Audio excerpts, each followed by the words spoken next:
是死活的东西。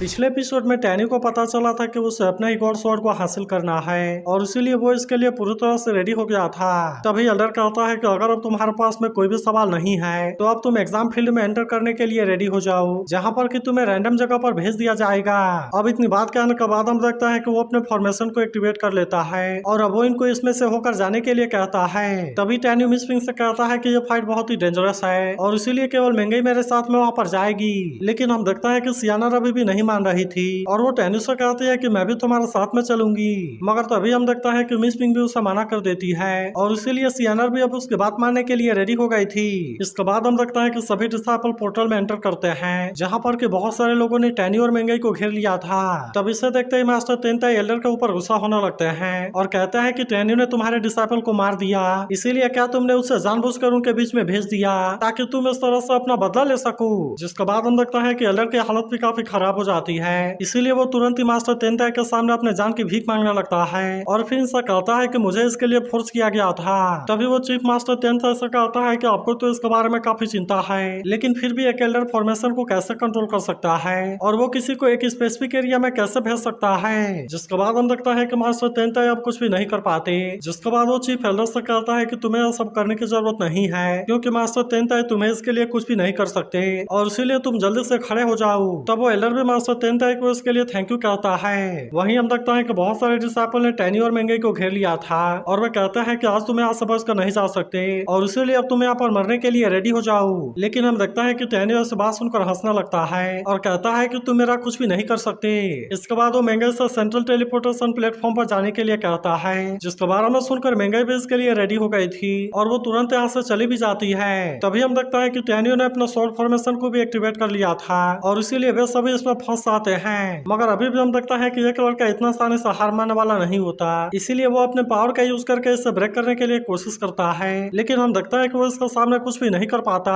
तभी हम देखता है कि एक दूसरा लड़का टैनी पर अटैक करने के लिए रेडी हो गया था और कहता है कि आज तुम यहाँ पर अपनी कोई भी चालाकी तुम क्यों ना यूज कर लो, लेकिन फिर भी आज तुम हमारे हाथों से बच कर नहीं जा सकते। जिसके बाद हम देखता है कि बाकी सभी भी इसके बात मानने के लिए रेडी हो गए थे और वे सभी टैनी पर अटैक करने के लिए जाना लगते हैं। लेकिन तभी हम देखता है कि टैनी ने भी अपने स्पेस पावर का यूज कर दिया था, जिससे देख वे सभी इस बात से काफी हैरान होते हैं और वे टैनी के उस पावर के सामने कुछ भी नहीं कर पाते। तभी एक लड़का टैनी से कहता है, तुम्हें क्या लगता है कि केवल तुम ही फॉर्मेशन को सेटअप कर सकते हो? और हम देखता है कि वो भी अपने फॉर्मेशन का यूज करने के लिए रेडी हो गया था और वो इसका यूज करके टैनी को कैद करने के लिए रेडी हो जाता है। मगर इसके बाद भी हम देखता है कि टैनी को इसके बारे में कोई भी चिंता नहीं होती, इसीलिए वो भी अपने पावर का यूज करके अटैक कर देता है और उस तरह से इसने फॉर्मेशन को डिस्ट्रॉय कर दिया था। तब इससे देख एक लड़का कहता है कि टैनी को फॉर्मेशन में कोई गड़बड़ है और इसीलिए हमें जितना जल्दी हो सके इसे मारना होगा। मगर तभी हम देखता है कि टैनी अपने डेथ एबिस वाले पावर का यूज करके अटैक कर देता है, जिसके सामने अब कोई भी कुछ नहीं कर पाता और वे सभी इसमें बहुत ही आसानी से मारे जाते हैं। तभी हम देखता है कि वो लड़का टैनी के सामने अपने जान की भीख मांगने लगता है और कहता है कि टैनी प्लीज तुम मुझे मत मारो। लेकिन इस पर टैनी कहता है कि मैंने पील विजन के इतने सारे डिसाइपल को मार दिया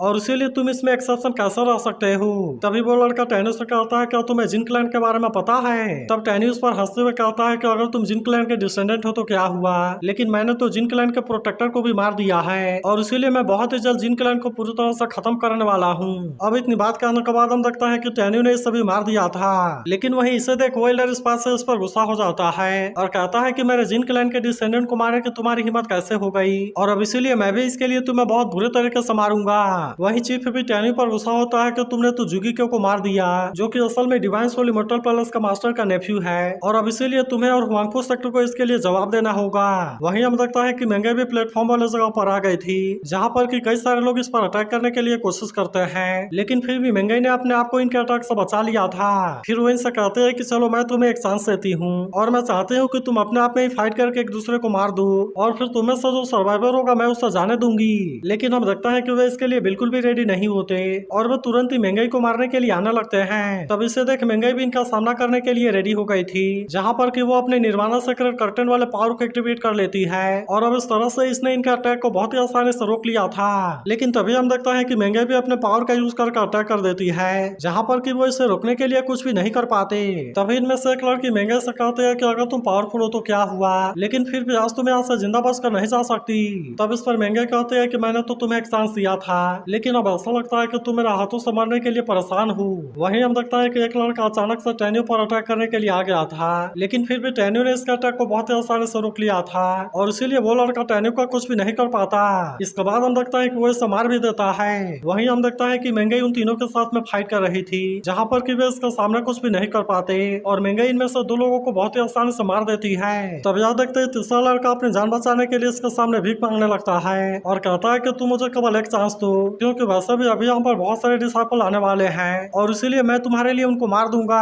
लेकिन इस पर मेंगे कहते हैं कि मैंने तुम्हें एक चांस दे दिया था और अब इसीलिए तुम मरने के लिए रेडी हो जाओ। तभी हम देखता है कि वो लड़का इस पर अटैक करने के लिए रेडी हो गया था, लेकिन वहीं हम देखता है कि टैन्यू भी यहाँ पर आ गया होता है और इसीलिए वो तुरंत इसे मार देता है। इसके बाद वो मेंगे से पूछता है कि तुम कैसी हो। तब इस पर मेंगे कहते हैं कि तुम मेरे बारे में चिंता ना करो, क्योंकि वे मेरा कुछ भी नहीं कर सकते। मगर तभी हम देखता है कि यहाँ पर और भी लड़के आ जाते हैं जो कि अब इन पर अटैक करने के लिए रेडी हो गए थे, लेकिन फिर भी हम देखता है कि टैन्यू को इसके बारे में कोई भी चिंता नहीं होती। इसीलिए वो इनसे कहता है कि अगर तुम यहाँ पर आ ही गए हो तो फिर तुम भी इनके साथ महल में जाने के लिए रेडी हो जाओ। मगर हम देखता है कि वे सभी भी टैन्यू का सामना करने के लिए रेडी हो जाते हैं और कहते हैं कि अगर हमने एक साथ में मिलकर फाइट किया तो फिर तुम यहाँ पर हमारे सामने कुछ भी नहीं कर सकते। वहीं एक लड़के मास्टर तेंता का सामना कर कहते हैं कि अब तो वहाँ पर केवल 6 लोग ही बचे हुए हैं और अब इसीलिए आपको उनके बीच के मैच को रोक देना चाहिए। वहीं हम देखता है कि टैन्यू भी अपने पावर का यूज करके इनका सामना करने लगा था, जहाँ पर हम देखता है कि वे भी इतना आसानी से हार मानने के लिए रेडी नहीं होते और इसीलिए फिर से इनके बीच में फाइट होने लगती है। मगर वहीं हम देखता है कि मास्टर तेंता अब इनके मैच को रोकने के लिए रेडी हो जाते हैं, जहाँ वे तुरंत ही टैन्यू और मेंगे के सामने आ गए थे और कहता है कि अब तुम आपस में फाइट करने की जरूरत नहीं है। जिसके बाद हम देखता है कि टैन्यू और मेंगे भी इनकी बात मानने के लिए रेडी हो गए थे। फिर मास्टर तेंता इनसे कहता है कि अब तुम मेरे साथ में गॉड्स और सीक्रेट में चलने के लिए रेडी हो जाओ और अब हम देखता है कि वो सभी मास्टर तेंता के साथ में कहीं पर आ गए थे, जहाँ मास्टर तेंता कहता है कि वो गॉड्स और यहीं आगे है। लेकिन तभी टैन्यू देखता है कि इसमें तो डेथ एट्रीब्यूट है और इसलिए वो समझ आता है कि ये जिमी है। तभी मास्टर तेंता कहता है कि अब तुम केवल 6 सर्वाइवर यहाँ पर बचे हुए हो, इसीलिए अब तुम्हें आकर फॉग में एंटर कर सकते हो, जहाँ पर कि तुम्हें गॉड स्वॉर्ड स्पिरिट को जीतने के लिए कोशिश करना है और मैं उम्मीद करता हूँ कि तुम्हें से कोई इसमें कामयाब हो जाएगा। लेकिन इसी के साथ वो इनसे कहता है कि इसकी डेथ पावर भी काफी खतरनाक है और इसीलिए तुम्हें हमेशा ही केयरफुल होना पड़ेगा। जिसके बाद हम लगता है कि वो सभी मास्टर तेंता की बात मानने के लिए रेडी हो जाते हैं और वहीं बाकी सारे लोग तुरंत वहाँ पर एंटर करने के लिए रेडी हो गए थे। लेकिन तभी हम देखता है कि टैन्यू ने मेंगे को जाने से रोक दिया था और कहता है कि सबसे पहले तुम उनको जाने दो। तभी हम देखता है कि इनमें से कोई भी वहाँ पर कुछ नहीं कर पाया था और इनमें से 3 लोग फॉग वाले एरिया के अंदर से नीचे गिर जाते हैं, जिससे देख इनके साथ वाले एल्डर और चीफ इस बात से काफी परेशान हो गए थे। तभी एक एल्डर एक लड़के से पूछता है कि मेरे ग्रेट ग्रैंडसन के साथ में क्या हुआ और वो यहाँ पर क्यों नहीं है और वो तुम्हारे साथ में बाहर क्यों नहीं आया। तब इस पर वो लड़के कहते हैं कि जैसे ही हम ब्लैक मिस्ट के अंदर एंटर हुए तभी अचानक से डेथ पावर के स्टोर में हमारे ऊपर अटैक कर दिया, जिसके वजह से सीनियर सूल के सोल के टुकड़े टुकड़े हो गए और इसीलिए वो हमारे साथ में बाहर नहीं आ सका। तब इसके बारे में सुनकर वो एल्डर इस बात से काफी उदास हो जाता है। वहीं हम देखता है कि मास्टर तेंता को टैन्यू के बारे में चिंता होने लगती है, इसीलिए वह टैन्यू से कहता है कि इन 1000 सालों में कोई भी वहाँ पर पहुँचने में कामयाब नहीं हो पाया, इसीलिए मैं चाहता हूँ कि तुम्हें इसके लिए कोई भी रिस्क लेने की जरूरत नहीं है। लेकिन इस पर टैन्यू कहता है कि महंगाई बाहर रहेगी और केवल मैं वहाँ पर जाऊंगा। तब इस पर मास्टर तेंता कहता है कि तुम अपने सेफ्टी का ख्याल रखना और तुम्हें इसके लिए खुद को पुश करने की जरूरत नहीं है। लेकिन वही महंगाई भी समझ गए थे कि असल में टैन्यू का ही गॉड स्वॉर्ड है, इसीलिए वो कहते हैं कि तुम जल्दी से इसे लेकर वापस आना। वहीं हम देखता है कि टैन्यू ब्लैक मिस्ट के अंदर आ गया था, जहाँ वो कहता है कि जिमी मैं यहाँ पर आ गया हूँ और आखिरकार आज मैंने तुम्हें खोज लिया। तभी हम देखता है कि बाकी लोग भी काफी हैरान हो जाते हैं और कहता है कि गॉड स्वॉर्ड तो सच में मूव हो रही है। तभी मास्टर तेंता कहता है कि इन 1000 सालों में कोई भी इसे टच करने में भी कामयाब नहीं हो पाया था, लेकिन क्या सच में अब ये दुनिया में आने वाला है। तो अगर एक्सप्लेनेशन अच्छी लगी हो तो इस वीडियो को लाइक और उस पर एक कमेंट जरूर कर देना और अगर आप इसके अगले एपिसोड के लिए भी एक्साइटेड हो तो इसके बारे में जरूर बताना।